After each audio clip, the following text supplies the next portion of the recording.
Okay, so let's get right into it. In late January 2026, something happened that sent a political earthquake right through the foundations of China's entire military leadership. And look, this wasn't just some passing headline. Experts immediately knew this was a huge deal, a watershed moment with massive implications for the world's largest military.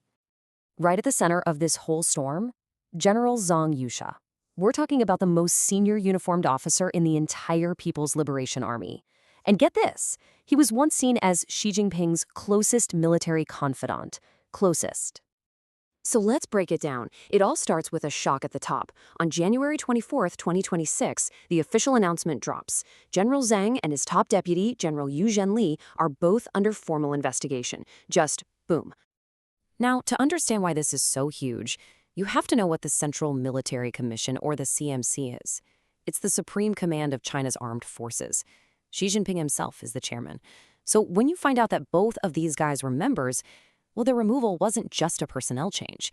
It was a direct strike at the very heart of the PLA's command. Okay, so what were the official accusations? Well, the state-run PLA Daily published this absolutely scathing editorial that laid out all the charges. And honestly, the language they used, it's incredibly revealing. And this wasn't just your typical corruption charge, about money. A key accusation was about undermining the CMC chairman responsibility system. Now, what does that mean? It's the principle that gives Xi Jinping ultimate, absolute command. So this wasn't about graft. This was about loyalty, a direct challenge to Xi's personal control. Now, this is where it gets really interesting. If you compare the official language here to a purge that happened just a few months earlier, you see a massive escalation.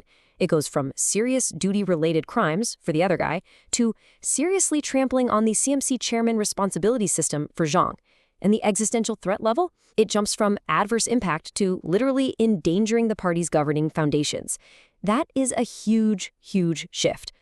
But there's always the official story. And then there's what's being said behind the scenes. Unofficial briefings reported by places like the Wall Street Journal painted an even wilder picture. We're talking about forming political cliques, selling promotions for massive bribes, and then the real bombshell, leaking nuclear weapons data to the United States. Just wow. So, was this really just about corruption and loyalty, or was something else going on? A lot of analysts think so. They point to a much deeper power struggle, something you could almost call a princeling civil war, right inside the PLA. It seems like for years you had these two major factions battling it out for influence. On one side, there was General Zhang Yusha's group, the Shanxi Gang. They were seen as the established red aristocracy. And on the other side, the Fujian clique, led by General He Weidong. These were the rising stars, guys who were personally promoted by Xi himself. And this timeline here shows you just how quickly and dramatically this all went down. In October 2025, boom, the first strike hits. General He Weidong and his Fujian clique get purged. So you'd think, okay, Zhang's Shangxi gang won, right? Wrong. Just 3 months later, in a total reversal, Xi turns on them too and takes down General Zhang. He basically decapitated both networks. So after all this brutal infighting, what are we left with? Well, it's an unprecedented power vacuum at the very top of China's military, a situation you could call command without trust. And the scale of this is just staggering. I mean, look at this. In just over 2 years, the Central Military Commission, that supreme command body, has been completely hollowed out. It went from 7 members down to just 2. And who's left? Only Xi Jinping himself and his brand new anti-corruption chief.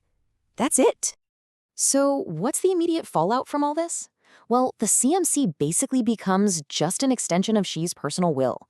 The military's nerve center, as one source put it, goes into a state of temporary brain death. A chilling effect spreads through the ranks, making officers passive just so they can survive. And the red aristocracy, the princelings, they learn a hard lesson. Nobody is safe. Which, of course, brings us to the million-dollar question for global security. What does all this internal chaos actually mean for the PLA? Is it a stronger or weaker military now? Well, that's the thing. Do these purges actually make China's military stronger or weaker? Experts are really divided on this. And the answer kind of gets at a fundamental paradox at the very heart of Xi's entire project. So let's look at the two arguments. On one side, you have the weaker PLA argument. The leadership is in brain death, morale has plummeted, and bureaucracy is slowing everything down. But from Xi Jinping's perspective, this might be a necessary, if painful, step. He's trying to root out corruption and create a force that will obey his commands without question. He might think a leaner, more loyal force is ultimately a more effective fighting force, especially when thinking about a crisis like Taiwan. And all of this leaves us with one final, really provocative question. Xi now has absolute control of his military, no doubt about it. But with no one left to challenge him, who's going to stop a miscalculation? By getting rid of his rivals, he might have also gotten rid of anyone willing to tell him he's wrong, and that could increase the risk of a catastrophic mistake.